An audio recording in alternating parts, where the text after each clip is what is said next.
¿Cómo curvar un texto en Canva? Para esto vamos a ir a una presentación en blanco de Canva. Vamos a añadirle algún fondo, puede ser este. Ahora vamos a insertar algún texto. Damos clic en la opción texto.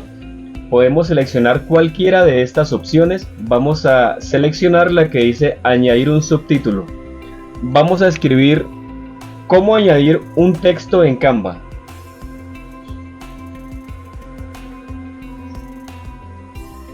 Ampliamos un poco el texto y para hacer la curvatura seleccionamos el texto, damos clic a donde dice efectos y te debes desplazar hasta la parte de abajo y vas a dar clic a donde dice curvar.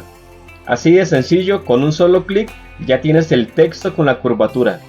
Si quieres tener un mayor control del ángulo de curvatura, das clic sobre el texto, vuelves a la opción efectos, te deslizas hacia la parte de abajo y en la parte de abajo vas a encontrar un control deslizante.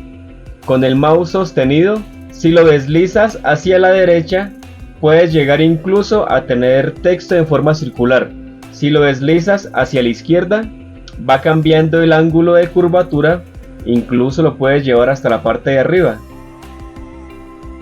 Y así de fácil tienes control sobre el ángulo de curvatura del texto en Canva. Y así llegamos al final de este video. Si te gustó, dale me gusta, suscríbete al canal y nos vemos en un próximo video.